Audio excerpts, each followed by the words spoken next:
All right, Business 101 Part 5. Thank you for joining me so far. So, in Part 4, I broke down for you some basic mathematics on a fictitious idea of an avocado business. This was your first test. Okay, when you're learning, you have to test yourself, and I'm going to test you as well. But this is your first test, guys. I want you to understand the math that I broke down for you as far as having to sell 110 avocados in order to make sense with uh, your comparative between working at Starbucks and having the avocado business. That's all fine and good, but that is incorrect math. And math is everything, people. Math is everything. Pay attention to what I'm saying from the previous chapter. Our business requires us to carry an inventory of 1,000 avocados per week, which means that is an added break even point that we have to reach before we start realizing our profits. So we're not selling enough avocados to outdo the $540 that we would make at Starbucks, let's say.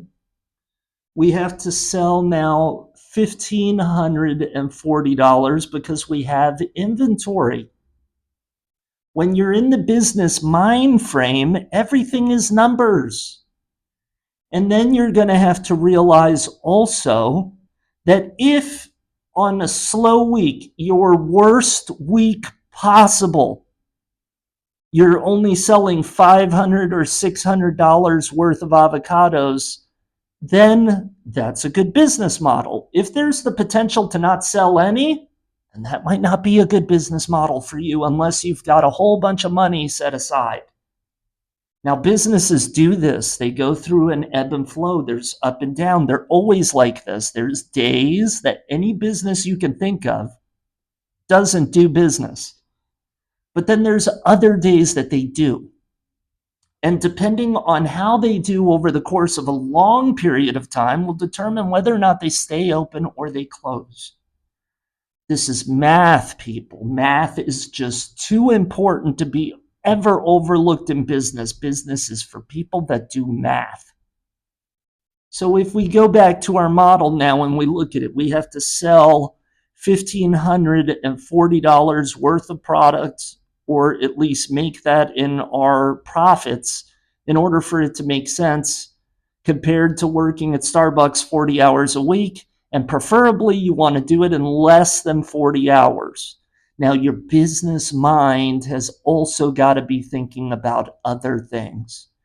If you have a bad week in business, or if all the weeks are bad, let's say you're only selling half, you're selling 500 of these avocados per week, but you have to buy 1,000.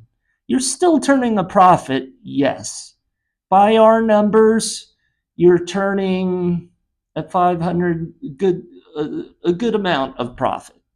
Okay, you can do the math, but let's say at 500 avocados and you're making $5 profit, that's 2,500 bucks. We know that your expenses are $1,000 for the inventory, so now you're making $1,500. And you also have to take in other expenses, like what are we going to do with the other 500 avocados? Is there a fee to dispose of this? Right? Are we going to have to pay to have a dumpster somewhere where we can throw this stuff out? Like, how does that work into place? So that's going to affect the numbers too. But if that wasn't the case, if the avocados just disappeared into thin air, and of course, we're just making this business up. So let's just say, hey, they disappear into thin air, or there's a huge homeless encampment on the other side of town. And every week when I don't sell a certain amount and these avocados are turning ripe and they're about to go bad, I take them all down to the homeless encampment for the community. And I give the 500 avocados to 100 people living in the woods. That's a great thing to do. That's being socially responsible. That's fantastic. That's going to get you great karma points when it comes to dealing with God and Jesus and Allah and the next life. That's a good thing to do. That's great. So if that happens, right, now you have a profit of $1,500. And of course, compared to your Starbucks money, which was $540 profit after paying your taxes and your expenses and stuff, this is a good idea for you. This is the type of business you want to get into. You're 3xing your earnings and hopefully doing it in less time than the 40 hours a week. Now, when you analyze the 40 hours a week, we also have to think about other things. Okay, that's 40 hours a week on the clock, but that doesn't take into an account your sacrificing of your schedule, right? You're working in the hours you probably don't want to work. So there is a money and a real morale behind that type of sacrifice. Okay, that's what sucks about work is when you work for other people, you have to work when they want you to work, which means you want to go out on a Friday night and hang out with everybody, but you have to work behind the counter selling coffee, right? Because it's a busy night out on the town and you're the barista. So you've got to work. And there is a cost and a price for that, but that's an intangible at this point. So when we look at these figures of a 40-hour work week, if you're waking up at 6 a.m. to be at your work at 8 a.m., and then you get off your work at 4 p.m., and you're not really home and settled in and ready to actually do the things you want to do until 7, that means every day you work, there's an extra 5 hours in there that is an inconvenience to you, which is also part of that work schedule. You understand? So now you're working 8 hours a day, but you're really, with all the inconvenience time, you're really working 13 hours a day. And at 5 days, right, you do the math on your computers, pull out your laptops or whatever, but you should be doing this in your head if you're going to be in business. You should know this. 5 business days times the 13 hours, right, is going to give you 55 hours of work, not 40 hours of work. So if you then do the math of how much you make at the end of the week, which is $540, or let's just say $550 to keep it simple, and you worked 55 hours, your time was only worth $10 an hour. This is where companies get the one up on everybody.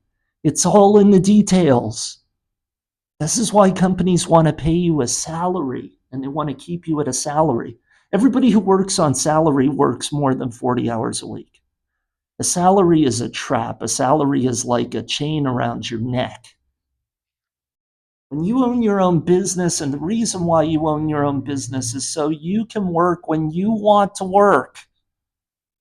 Sometimes, I mean, like in the avocado business, if you've got a cart and you know that the traffic in the corner that you're going to be selling these things is really high during rush hour times, then you adjust your work schedule so you're only working 3 hours a day, 5 days a week, 15 hours a week versus 55 hours a week. And this is a good business model. And this is something you have to adhere to as a business owner. You have to realize when the market is hot. You do not want to be standing around doing nothing. If you're standing around doing nothing as a business owner, we can train you how to do smarter things. You can make guacamole with the extra avocados so you don't throw them out. You can freeze that. That can be done in your spare time. That can be done while you're working. There's all types of options out there. But you have to be open to maximizing the amount of time that you spend, because as a business owner, and the only reason why you want to be a business owner is you want to make the same amount of money that you would, or a little more, but the same amount of money is perfect that you would earn working for somebody else, but the time is yours. So instead of standing around with your thumb up your butt at your work, you could be out there fishing or traveling or spending time with the people you love.